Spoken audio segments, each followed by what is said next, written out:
Welcome back to your YouTube channel SSC star Ayodhya. पुनः आप सभी का एसएससी स्टार अयोध्या में स्वागत है। आइए आगे कंटेंट को बढ़ाते हैं। इसके पहले आप पढ़े हैं विटामिन, यानी विटामिन में आपने देखा होगा ABCDE यानी ए का रासायनिक नाम, उससे संबंधित रोग, यानी सभी चीजें आपको वहां तक तो रट गई होंगी। आइए आज बात करते हैं अपने विटामिन की और बात करेंगे लेक्चर नंबर 2 में विटामिन से संबंधित कुछ और बातें जो बेहद ही इंपॉर्टेंट होंगे आपके लिए और उनको आपको ध्यान से सुनना होगा। सारी चीजें आपको अपने दिमाग में रखनी होगी और पेपर की खोपड़ी में करनी होगी छेद। तो इसी क्रम में आगे बढ़ाते हैं वीडियो को और देखते हैं आपको आगे विटामिन में क्या पढ़ना है। तो चलिए आगे एक शेर के शायरी के साथ ये बात स्टार्ट करते हैं, क्योंकि सब ने कहा है उसे गुमा था कि मेरी उड़ान कुछ कम है। उसे गुमान था कि मेरी उड़ान कुछ कम है, लेकिन मुझे यकीन था ये मेरे लिए आसमान कुछ कम है, ये मेरे लिए आसमान कुछ कम है। जाहिर सी बात है आपको इतनी मेहनत करनी होगी, इतनी मेहनत करनी होगी कि जो पड़ोसियों ने आपसे उम्मीद किया है कि तुझसे ना हो पाएगा, वो उनकी उम्मीदें टूटती नजर आनी चाहिए और आप एग्जाम की खोपड़ी में छेद करते हुए नजर आए। ये हमारा उद्देश्य है, ये हमारा लक्ष्य है कि आपको सारी चीजें ऑटोमेटिक आपके दिमाग में सेट हो जाए। तो चलिए इसी क्रम में शुरू करते हैं विटामिन का नेक्स्ट पार्ट, यानी आप आज लेक्चर नंबर 2 देखेंगे। लेक्चर नंबर 2 में देखेंगे कि आपको इसके बारे में क्या चीजें सीखनी है। आइए, क्योंकि यहाँ पर हमने बोला था कि जो विटामिन होता है यानी विटामिन बी, ये विटामिन बी कुछ और पार्ट्स में बदल जाता है, जैसे B1, B2, B3, B5, B6, B7, B10 and B11 and B9, ठीक है, इस प्रकार भी बढ़ जाते हैं। तो उनसे कुछ मुख्य इंपॉर्टेंट होते हैं प्रश्न जो बार बार परीक्षा में पूछे जाते हैं, वही प्रश्न हमको टारगेट करना है और उन्हीं चीज़ों को पढ़ना है। बाकी सभी चीज़ों को हमको इग्नोर करना है, क्योंकि आप हमेशा जब भी पढ़िए टारगेट चीज़ों को पढ़िए, बहुत जल्दी परीक्षा को क्रैक कर डालेंगे, ये मेरा आपसे वादा रहा। तो चलिए इसी क्रम में बढ़ते हैं, विटामिन बी के कुछ और नाम जानते हैं। जैसे हमने आपको बोल ही दिया विटामिन B1, B2, B3, ऐसे कुछ चीजें देखते हैं। आइए इसकी ट्रिकी से स्वागत करते हैं। आप नोट करेंगे ट्रिकी आप नोट करेंगे ट्रिकी में क्या देखेंगे। ट्रिकी में ये देखेंगे कि आप कहेंगे, सिर्फ इतनी सी बात कहेंगे, थोड़ा न्यू पैंट पर बसा। क्या बोलेंगे? थोड़ा न्यू पैंट पर बसा, ठीक है, पैंट पर बसा, ठीक है, ऐसे बोल दीजिएगा, थोड़ा न्यू पैंट पर बसा। बहुत आसान हो जाएगा चीजें आपके लिए। थोड़ा न्यू पैंट पर बसा। थोड़ा सब लोग गांव में बोलते हैं छोरा, यानी राजस्थान में सबसे ज्यादा बोलते हैं छोरा, लड़कों को छोरा, लड़कियों को छोरी। तो ऐसे क्रिया करिएगा। एक कोई लड़का था, उसका क्या होता है, जब हम वगैरह मार्केट वगैरह जाते हैं तो उसका पैंट वगैरह पे ज्यादा दिल आ जाता है, तो ऐसे सेट कर लीजिएगा, थोड़ा न्यू पैंट पर बसा। सेट करिएगा दिमाग में। ये जो लिखा है उसको तोड़िए, ये लिखा है थो, ये लिखा है रा। क्लियर हो गया? न्यू को पूरा कर लीजिएगा, न्यू को पूरा कर लीजिएगा, पैंट को भी पूरा कर लीजिएगा और पर को भी पूरा लिखना है और बसा में बा लिखना है और नीचे सा लिखना है। ऐसे आपको सेट करना होगा, यानी थोड़ा न्यू पैंट पर बसा, ये सेट कर लीजिएगा, थोड़ा न्यू पैंट पर बसा, थोड़ा न्यू पैंट पर बसा। ऑटोमेटिक चीजें आपको याद हो जाएंगी। बच्चा, इसके पहले ये जानना होगा क्या कि ये विटामिन के नाम कौन कौन से होंगे। विटामिन के जो नाम होंगे वो लिखना होगा, यानी B1, ये B2, ये B3 और B4 कैंसिल करके यहाँ B5, यहाँ B6 और यहाँ पर B7 और यहाँ लास्ट में B12। ये इतने ही इंपॉर्टेंट है आपके लिए पढ़ने के लिए, जो अत्यंत महत्वपूर्ण है। B1, B2, B3, B5, B6, B7 और B 12। अब आप कहेंगे गुरुजी ये कैसे हम डिसाइड करेंगे, मैं इतनी बात थोड़ी सी समझाना चाहूँगा कि B1 से स्टार्ट करेंगे और B1 B2 B3 3 लेटर इधर जाएंगे, चौथा छोड़ के फिर 3 लेटर अगला लेंगे यानी 5 6 और 7 लेंगे, उसके बाद जस्ट लास्ट ले लेंगे 12 नंबर ले लेंगे। यानी आपको ये भी दिमाग में सेट हो गया। कैसे सेट हो गया रसगुल्ला? मैंने क्या बोला? मैंने बोला 3 लेना है क्रम से, उसके बाद एक ड्रॉप करके फिर लेना है 3 क्रम से, उसके बाद लेना है लास्ट, यानी B1 B2 B3 3 क्रम हो गया, लास्ट 4 छोड़ के पांचवा B5 B6 B7 लेना है, उसके बाद एकदम अंतिम B12 लेना है। ये भी सेट हो गया होगा दिमाग में। और इनसे आपसे संबंधित कुछ प्रश्न पूछा जाएगा। क्या प्रश्न पूछा जाएगा ये देखते हैं। आपसे ये प्रश्न पूछा जाएगा इनका रासायनिक नाम। क्या पूछा जाएगा? इनका रासायनिक नाम। ठीक है, इनका रासायनिक नाम आपसे पूछ लेता है, ये भी आपको ध्यान में रखना होगा। आइए अब बात करते हैं इनके रासायनिक नाम से। बच्चा था से थोड़ा और थोड़ा में है था, तो B1 क्या नाम होगा? थायमीन। क्या नाम होगा? थायमीन। सेट हो गया दिमाग में, थायमीन। ठीक है, ये भी क्लियर हो गया, यानी B1 का नाम होगा थायमीन। क्लियर हो गया। दूसरी बात करें B2 की, तो B2 में है रा, तो लिखो राइबोफ्लोविन। क्या नाम है? राइबोफ्लोविन। ठीक है, ये भी क्लियर हो गया, राइबोफ्लोविन। क्लियर हो गया, यहाँ पे भी क्लियर हो गया। अब न्यू है तो लिखिएगा, यहाँ पर न्यू से लिखिएगा नियासिन। क्या नाम लिखेंगे? नियासिन। ठीक है, ये भी क्लियर हो गया, नियासिन। ठीक है, यहाँ पर ये भी याद रखना होगा, नियासिन। आज जो है थोड़ा मार्कर में दिक्कत हो रही है, यहाँ पर लिख लीजिएगा नियासिन। ठीक है, क्लियर हो गया, ये भी आपको नियासिन। क्लियर करते हैं, यहाँ पर आगे बढ़ते हैं नियासिन के बाद। चलिए, मार्कर में थोड़ी सी दिक्कत हो गई है, बस आगे काम होता है। यहाँ पैंट शब्द लिखा हुआ है, पैंट से बनाना है पेंटाथोनिक। क्या बनाना है? यहाँ लिख लीजिएगा पेंटाथोनिक एसिड। ठीक है, पेंटाथोनिक एसिड, ये भी क्लियर हो गया होगा। पेंटाथोनिक एसिड भी आपको समझ में आ गया होगा। पर शब्द लिखा है, तो पर से बनाना है आपको पैराडॉक्सिन। क्या बनाना है? पैराडॉक्सिन। ये भी सेट हो गया आपके दिमाग में, पैराडॉक्सिन। बा बनाना है, तो बा से बनाना है बच्चा बायोटीन। क्या नाम बोलेंगे इसको? बायोटीन बोलेंगे। ये भी क्लियर हो गया। सा शब्द है, तो सा से साइनोकोबालामिन। क्या बोलेंगे? साइनोकोबालामिन। ठीक है, कोबालामिन, साइनोकोबाला। ठीक है, कोबालामिन। ये भी क्लियर हो गया आपका, साइनोकोबालामिन। यहाँ तक किसी को कोई दिक्कत नहीं हुई होगी, पक्का है, यहाँ तक उम्मीद है सबको याद हो गया होगा। आप क्या बोलेंगे? पहले बात करेंगे थोड़ा न्यू पैंट पे बसा, था से थायमीन, रा से राइबोफ्लोविन, उसके बाद न्यू से नियासिन, निकोटाइनामाइड भी बोलते हैं इसको, परंतु आप नियासिन लिख लीजिए। पैंट से पेंटाथोनिक एसिड होता है, पर से पैराडॉक्सिन होता है, बा से बायोटीन होता है और सा से साइनोकोबालामिन होता है। बेहद चीज़ें आराम से आपको याद हो गई होंगी, ये हम उम्मीद करते हैं कि ये आप पकड़ लिए होंगे। अब बच्चा एक चीज़ और समझना पड़ेगा आपको, इससे संबंधित और एक बातें सीखनी पड़ेगी आपको। इनसे संबंधित रोग भी पूछ सकता है, यानी इनसे संबंधित रोग कौन होता है, यानी B1 से कौन रोग हो जाता है, B2 की कमी हो जाए क्या हो जाएगा, B3 की कमी हो जाए तो क्या हो जाएगा। अब यहाँ पर ये भी आपको साथ पढ़ना है, क्योंकि ये जरूरी है पढ़ना। पेपर कौन सा क्या प्रश्न दिया जाएगा कोई भरोसा नहीं होता, इसलिए यह बहुत जरूरी है पढ़ना। तो उम्मीद करते हैं इतनी बात आपको समझ में आ गई होगी, यहाँ तक कोई दिक्कत नहीं होगी। अब आगे बढ़ते हैं, यहाँ पर लिखिएगा B1 से है, तो B1 से आपका थोड़ा न्यू पैंट पर बसा से यहाँ पर थायमीन मिला था, तो थायमीन के साथ पहला रोग पकड़ेगा। अगर इसकी कमी हो गई तो बेरी। कौन सा रोग? बेरी। क्लियर हो गया। यहाँ पर पहला रोग आपको याद हो गया होगा कि थायमीन की अगर कमी होती है तो कौन सा रोग पकड़ता है? बेरी रोग पकड़ता है। ये भी क्लियर हो गया।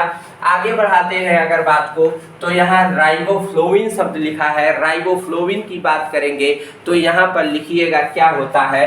त्वचा का फटना। क्या होता है? त्वचा का फटना, ठीक है, त्वचा का फटना, यानी आपको ये भी याद रखिएगा। उसके बाद आप यहाँ पे और लिख लीजिएगा आंख की समस्या, आंख की समस्या, ये भी याद रखिएगा। अगर आपके अंदर B2 की कमी हो गई तो आपके त्वचा का फटना रोग हो सकता है, और उसके बाद आंखों की समस्या भी हो सकती है। यहाँ तक कोई दिक्कत नहीं हुई होगी। आगे बात करें अगर थोड़ा सा, तो यहाँ पर देखिएगा, थोड़ी सी और बात कर ली जाए तो यहाँ पर समझिएगा बात को। अगर बात करेंगे विटामिन B3 की, किसकी बात करेंगे रसगुल्ला? विटामिन B3 की बात करेंगे। तो विटामिन B3 में ये बात आपको याद रखनी होगी, यहाँ पर पैर में जलन, अगर आपके पैर में जलन से संबंधित कोई बात होगी तो पैर में जलन किससे होगा? याद रखिएगा, पैर में जलन, विटामिन B3 की जब कमी हो जाती है तो पैरों में जलन हो जाती है। इसके साथ जस्ट तुरंत लिखिएगा बाल का सफेद होना, ठीक है, ये भी लिखिएगा आप। यहाँ पर थोड़ा सा शॉर्ट पड़ रहा है लेकिन आप समझ जाएंगे, बाल का सफेद होना, क्लियर है ना? बाल का सफेद होना, यानी जिसके बाल देखते होंगे कभी कभार बहुत कम उम्र में सफेद हो जाता है। अब बुजुर्गों के लिए नहीं होता है, बुजुर्गों में अब ये कह दीजिए कि उनका बाल सफेद हो गया, B3 की बात तो कमी हो गई, तो ये गलत बात है। ये क्या सी बात है? गलत बात है। यानी आपको पैर में जलन, बाल का सफेद होना, ये विटामिन B3 की कमी होता है। जैसे हम लोग के उम्र में कोई भी है, अब जैसे मेरी उम्र मान लीजिए 27-28 साल की एज है, इस दौरान पर अगर मेरे बाल पक जाते हैं तो इसका मतलब हमारे अंदर शरीर में विटामिन B3 की कमी हो रही है, जो कि नहीं होनी चाहिए। उसका आप उपयोग करें, खाद्य सामग्रियों को लो, उससे संबंधित ये रोग कंट्रोल में आ जाएगा। यहाँ पर क्लियर करते हैं आगे। अब बात करते हैं पेंटाथोनिक एसिड की, क्लियर है? पेंटाथोनिक एसिड की अगर कमी होती है तो इसमें बच्चा होता है रोगी को मानसिक विकार रोग। क्या होता है? यहाँ लिख लीजिएगा मानसिक, ठीक है, मानसिक विकार, ये भी याद रखिएगा। मानसिक विकार किसके कारण होता है? मानसिक विकार होता है रसगुल्ला किसके कारण होता है? Pantothenic acid. देखिए, मानसिक विकार का एक अन्य नाम साथ में याद रखिएगा, इसी को कभी कभी बोर्ड पूछ लेता है कि पेलाग्रा रोग कौन सा होता है, तो पेलाग्रा रोग इसी को बोलते हैं। सेट कर लीजिएगा दिमाग में कि मानसिक विकार रोग को ही पेलाग्रा रोग के नाम से भी जाना जाता है। तो ये दोनों का कॉम्बिनेशन बहुत अच्छा है, आप याद रखिएगा, मानसिक विकार, ठीक है, क्लियर हो गया ना यहाँ पर ध्यान से। अब आगे बढ़ते हैं, यहाँ पर विटामिन B6 की बात करते हैं और B6 की बात करेंगे तो पैराडॉक्सिन से एनीमिया रोग होता है। कौन सा रोग होता है? एनीमिया, ठीक है, क्लियर हो गया ना? पैराडॉक्सिन की कमी से एनीमिया रोग हो जाता है, ये भी साथ में आपको याद रखना होगा। एनीमिया रोग किसकी कमी से हो जाता है? पैराडॉक्सिन की कमी से हो जाता है। इसी से संबंधित एक दूसरा रोग भी हो जाता है। क्या हो जाता है? यहाँ रसगुल्ला ऊपर था बाल सफेद और यहाँ है क्या? बाल का गिरना, यानी बाल का गिरना भी, बाल का गिरना, ठीक है, ये भी क्लियर हो गया होगा। अगर किसी का बाल बहुत कम उम्र में गिर जाता है तो इसका मतलब उसमें B6 की हो गई है कमी। क्लियर है? यहाँ तक कोई दिक्कत नहीं है, आपको ये भी याद रहेगा, पक्का है? आगे बढ़े चीजों को, क्लियर? चलिए आगे बढ़ाते हैं। अरे सॉरी, पैराडॉक्सिन से नहीं, ये सॉरी थोड़ा सा मिस्टेक हो गया, आप लोग सुधार लेंगे। यहाँ पर दिमाग में जो ये बात डाल लीजिएगा, यहाँ त्वचा से संबंधित रोग है, त्वचा से संबंधित रोग। बाल का गिरना बच्चा 6 से नहीं होता, ठीक है, संबंधित रोग, त्वचा से संबंधित रोग, क्लियर हो गया ना? संबंधित रोग, यहाँ पर साफ साफ लिख लीजिएगा संबंधित रोग, ठीक है, संबंधित रोग, क्लियर हो गया होगा। अब आपको यहाँ त्वचा से संबंधित जो रोग होता है वो B6 की कमी से होता है। आगे बढ़ते हैं, आपको ध्यान रखना होगा बायोटिन, यानी बायोटिन, बा से बायोटिन, मुझे दिमाग में ऐसे ही क्लिक किया, बा से बायोटिन, बा से बाल का गिरना, यानी टन टना के सब गिर जाता है, तभी हमको याद हो गया। तो ऐसे कुछ छोटी छोटी ट्रिकें हैं जो आपको दिमाग में सेट करना होगा। यहाँ पर याद करिएगा बायोटिन की कमी से क्या होता है बाल का गिरना। क्या होता है? बाल का गिरना। ठीक है, यहाँ पर सेट हो गया दिमाग में। बाल का गिरना किसके कारण होता है? आप कहेंगे बाल का गिरना बायोटिन के कारण होता है। और बाल जब गिर जाता है तो कहते हो गुरुजी बाल मेरा गिर गया तो चमड़ा ऊपर का सब दिख गया। इसका मतलब ये भी याद कर लीजिएगा साथ में, चर्म रोग किसके कमी से होता है? आप याद कर लीजिएगा विटामिन B6 की कमी से, B7 की कमी से चर्म रोग भी हो जाता है। तो बेहद आसानी से चीज़ों को सीख सकते हैं आप। ऐसे अपने दिमाग में छोटी छोटी इमेज बना के उनको अपने दिमाग में सेट कर सकते हैं। और 100% है, आप ऐसे ही जब चीज़ों को पढ़ेंगे तो चीज़ें आपको बेहद आसानी से याद हो जाएंगी। इसमें कोई दिक्कत किसी भी व्यक्ति को नहीं होगा। चलिए आगे बढ़ते हैं। यहाँ लिखा है सा से यानी विटामिन B12 और इसको बोलते हैं साइनोकोबालामिन। क्या बोलते हैं? हालांकि इससे प्रश्न में बोलता है निम्नलिखित में से किस विटामिन में कोबाल्ट नामक धातु पाई जाती है? तो आप बताएंगे साइनोकोबालामिन यानी विटामिन B12 में कोबाल्ट नाम की एक धातु पाई जाती है। सेट हो गया दिमाग में। लेकिन इसकी कमी से कौन सा रोग हो जाता है? तो याद रखिएगा एनीमिया रोग। यहाँ भी याद रखना है एनीमिया रोग। एनीमिया रोग का भी संबंध यहाँ पर भी याद रखना है। इसमें कोई दिक्कत वाली बात नहीं होनी चाहिए। ठीक है, उसके बाद एनीमिया रोग के बाद ये भी याद रखना है, इसी में साथ में आपको हो जाता है पांडु रोग। कौन सा? इसी में साथ में आपको पांडु रोग भी याद रखना है। ये भी आपके दिमाग में सेट हो गया। तो आपके लिए मुख्य इंपॉर्टेंट फैक्ट क्या है ये समझिए, ये पेलाग्रा रोग और ये पांडु रोग। हालांकि एनीमिया के बारे में थोड़ा सा बता देते हैं। एनीमिया रोग उस व्यक्ति को होता है जिसके ब्लड में आयरन की कमी हो जाती है। खास तौर पर यह गर्भवती महिलाओं में पाया जाता है। यह रोग किसको होता है? एनीमिया रोग गर्भवती जब गर्भधारण करती हैं स्त्रियां तो उस दौरान में उनको एनीमिया रोग हो जाता है। क्योंकि आप देखते हैं जब स्त्री गर्भधारण करती है तो उसके खट्टे पदार्थों की खाने की चेष्टाएं बहुत ज़्यादा मात्रा में तीव्र हो जाती हैं। क्यों हो जाता है? क्योंकि खट्टे पदार्थों से हमको सर्वाधिक आयरन की प्राप्ति होती है। इसी वजह से उनका इस कंडीशन में खट्टे पदार्थों पर बहुत ध्यान जाता है। उसके बाद आप वो मिट्टी वाला कुल्हड़ वगैरह देखे होंगे, उनको भी उनके खाने की प्रवृत्ति आ जाती है। यानी उनसे भी उसमें क्या होता है? आयरन उसमें भी पाया जाता है। इस वजह से यहाँ पर ये बात आपको सेट रखनी होगी दिमाग में कि एनीमिया रोग का संबंध जो होता है खास तौर पर गर्भवती महिलाओं में होता है। ये साथ में याद रखिएगा। क्लियर हो गया? तो ये बेहद आसानी से सारी चीजें याद हो गई होंगी। B1 की बातें, B1 B2 B3, उसके बाद B5 B6 B7, उसके बाद B12 की बातें याद हो गई होंगी। B1 की बात करेंगे तो B1 में आपको याद रखना है थायमिन। क्या याद रखना है? थायमिन। इसके कारण बेरी रोग होता है। उसके बाद अगर B2 की बात करते हैं तो B2 में आपको याद करना है राइबोफ्लोविन। क्या याद करना है? राइबोफ्लोविन याद करना है। इसमें क्या होता है? त्वचा का फटना, उसके बाद आंख संबंधित कोई भी समस्या हो जाती है तो विटामिन B2 की कमी से हो जाती है। ये बात याद रखिएगा। बहुत से रसगुल्ले हैं कि यहाँ पर विटामिन C मार देते हैं कि आंखों से समस्याएं कोई पूछ लेता है तो व्यक्ति विटामिन C मार देता है, जबकि गलत होता है। हम विटामिन C कहते हैं हमारे आंख से कोई दिक्कत होती है तो कहते हैं आंवला खाओ सही हो जाओगे।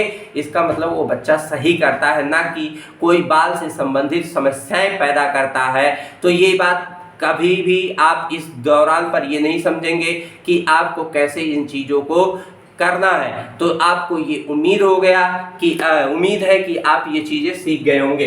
अगर बात करेंगे विटामिन B3 की, तो इसमें होता है बच्चा नियासिन बोलते हैं, इसको बोलते हैं निकोटेनामाइड भी बोलते हैं और नियासिन भी बोलते हैं। इसमें क्या होता है, पैर में जलन होने लगता है रोगियों को अगर इसकी कमी हो जाती है। उसके बाद बाल का क्या होने लगता है, सफेद होने लगता है।